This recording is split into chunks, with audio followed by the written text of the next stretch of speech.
na natin yung header plate, oh. Kulay puti na yan, kabilaan.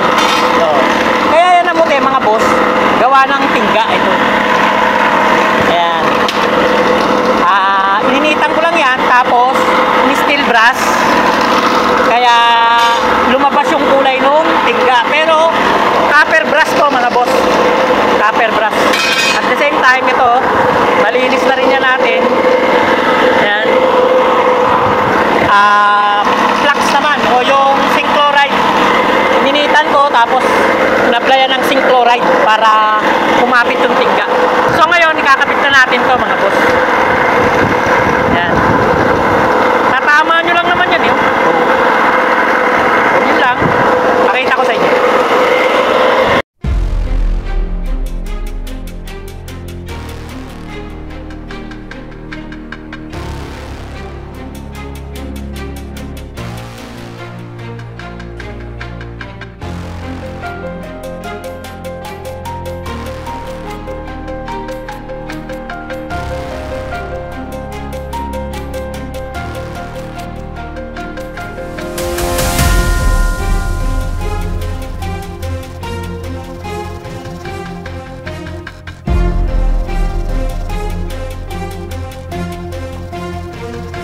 So yan mga boss, okay na. Naikabit na natin siya. At bubuksan ko na lang yan tubo sa isa. Paluluwagin ko kagaya nito. Yan. Kasi nakasarado, di ba? Susundutin lang yan. Ito. Yan. Tapos, a-applyan natin ng tingga, i-dip soldering natin. May video na akong ginawa kung paano mag-dip soldering. I-apply natin dito. Okay? So, ganun lang din. Kakabit na natin yung tangke niya. Ayun, yung tangke. Kakabit natin yan. Ay, ayun pala, yung tangke yun. Kakabit natin. Pag na-dip soldering na, tapos testing. Tapos, ang buto-buto. Pero yung dalawang butas niya rito, may dalawang butas yan dito, gagawin pa natin. Okay? Update ko na lang kayo, mga boss. Okay, tapos na, mga boss. Nabuksan ko na yung tubo niya, isa-isa na align ko na. I-dip soldering ko na ngayon para kumapit na siya ng tuluyan. Okay? Okay na mga idol, ayan oh. Na-dip soldering na natin. Kapal na ng tingga niya. Wala nang kalik-klik yan. Yan eh 100% na mga idol dahil tinambakan ko na ng tingga yung maaaring pagmula ng butas. At the same time, ito na yung tangke niya. Oh. Yan. Kaya lang ito, pupukpukin natin kasi tatama dito. Eh. Tumaas to. Kaya pupukpukin na natin yan. So hahanapin ko muna yung dalawang butas doon para magawa na rin natin. Okay? So ito na mga boss. Inispatan ko na yung tangke. Full weld na natin para matesting na natin. Ha?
Mga boss, oh.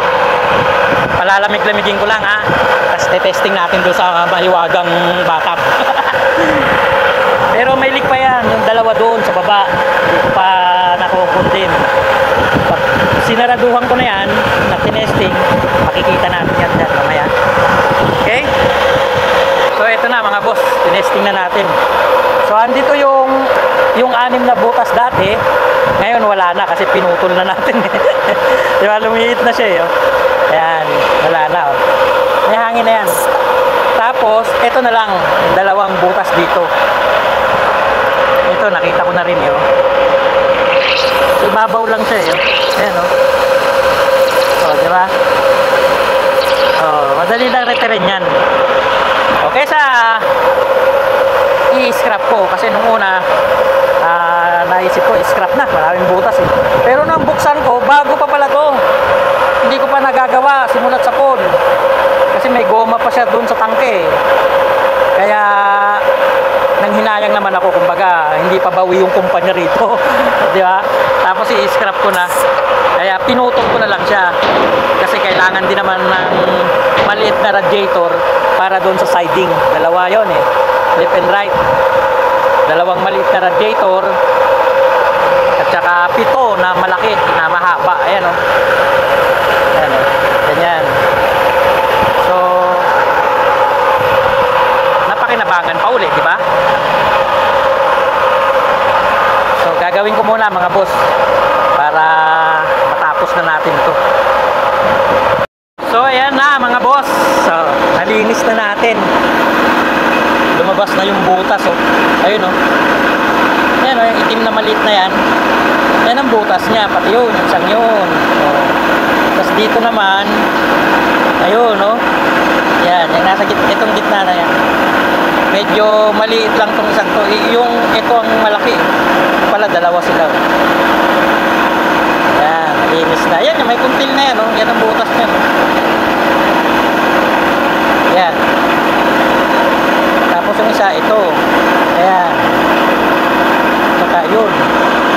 Yan. Diba? Weldingin na natin. Tingga lang din. Lalagyan natin ng tingga. So, ayan mga boss. Finally, nahinang na natin. Tapos binalik ko na rin yung cooling pin niya. Diba? So, ngayon, testingin natin kung may butas pa. Ayan. Nagbaba ko na. Lagyan natin hangin. Ayun o, may hangin na o. Yun o, wala na mga boss o. Ayan. Ay, dito naman meron. Mapisa karawa. Dito naman mga boss, meron. Ayun o. Sa hinang ko yan. So, ayusin pa natin to. Yun naman, panara. Ikita natin doon. Pero ang importante ito, wala na. Diba? Ayusin ko lang yun. Ayun, mga boss. Wala na pong butas. Ayun yung dalawang butas na malaki. Tatlo pala. Isa yun, pangalawa, yung pangatlo. Nakuha na natin. May hangin na yan, mga boss. Ayan, oh. Sumisingaw doon sa panara ko. Diba? Napakinabangan pa. Sayang naman kung i-scrap ko. Oh. Ganun lang mga boss. Maraming salamat sa mga kapanood. At baka pwede naman paki-subscribe ang aking YouTube channel na Radiator Mechanic TV. Kahit paano, may mapupulot din naman kayong technique at idea dito sa mga ina-upload kong video. At kung kayo naman YouTuber din o content creator, papalo ba ko naman din po kayo. Ayan, RMTV Official.